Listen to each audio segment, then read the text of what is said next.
गनिमी काव्याने सत्ता उद्ध्वस्त करू, महादेव जानकरांचा सरकारला थेट इशारा. शक्तीपीठ महामार्गाच्या मुद्द्यावरून रासपचे नेते महादेव जानकर यांनी राज्य सरकारवर जोरदार हल्लाबोल केला आहे. आम्ही आमच्या विचारांचं सरकार आणू आणि याच मुख्यमंत्र्यांची हालत काय करायची ते ठरवू, असा थेट इशारा जानकर यांनी सरकारला दिला आहे. कराडमध्ये माध्यमांशी बोलताना जानकर यांनी सरकारवर हिटलरशाहीचा आरोप करत संताप व्यक्त केलेला आहे.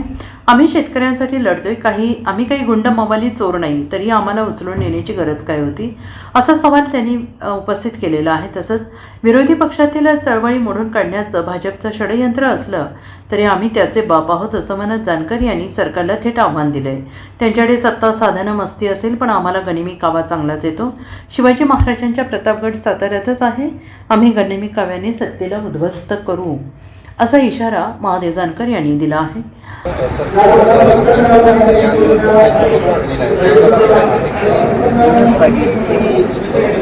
आम्ही शेतकऱ्यासाठी आम्ही काय गुंड भवानी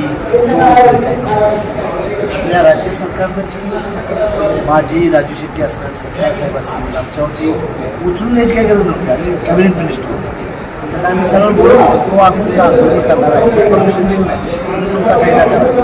परंतु हिटलरशाही शासन बांधलं, त्याला जिम्मेदार जनतेला कळलं पाहिजे. किंवा आम्ही कुणासाठी लढत होतो, आमचा त्या लिमिटेड स्वार्थ नव्हता. कांदा आंबावाला आणि काजू शेतकऱ्याबद्दल या सरकारला अशी डिमांड आहे, विरोधी पक्षांनी चळवळीसाठी म्हणून टाकू आणि आम्ही तर आमचं राज्य करू, त्यामुळे आम्ही यशस्वी केला नाही. आम्ही शेतकऱ्याची पोर आहे, संघर्षाच्या घरात आमचा जन्म झाला, सत्तेच्या घरात आमचा त्या सत्ताधाऱ्यांकडून असंतोषजनक होतं. आणि सर्व शेतकरी असतील, विद्यार्थी असतील, महिला असतील, कामगार असतील, त्यांच्यासाठी आम्ही लढण्यासाठी सक्षम आहे. आम्हाला ते जाऊ शकत नाही. समृद्धी महामार्गावरती लासलगावला जो कांदा प्रश्न पेटलेला आहे, त्या संदर्भात अंबादास दानवेंना ताब्यात घेतला आणि तिथं सुद्धा आंदोलन करण्याचा प्रयत्न ते ह्या जनतेला कळणार आहे.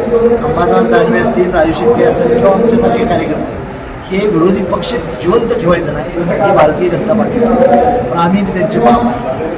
आम्ही ह्या पुष्कीत हा सातारा जिल्हा आहे आणि आमचाही जन्म सातारा जिल्ह्यातून झालेला आहे. तर नाना पाटील असतील, नागनाथ तायकुडे असतील, किसनवीर असतील, यांच्या भागातच आम्ही जन्माला आलो. त्यामुळे आम्हाला गनिमीचा आवाज चांगला येतो. आणि शिवाजी महाराजांचा प्रताप सातारा त्यांच्याकडं साधन आहे, साधना आहेत, सत्ता आहे, मस्ती आहे. तर आम्ही गनिमी काव्याने ह्यांच्या सत्तेला उद्ध्वस्त करू. ही एक वेळ अशी चालते की जयललिता देखील फडफडीत पोलिसांनी तीच परत 10 वर्ष मुख्यमंत्री झाली आणि कोर्टात केलं. आम्ही आमच्या विचाराचं सरकार आलो आणि ह्याच मुख्यमंत्र्याची हालत काय करायचं ते आम्ही नंतर करणार. Bureau report, SBN Marathi, Satara.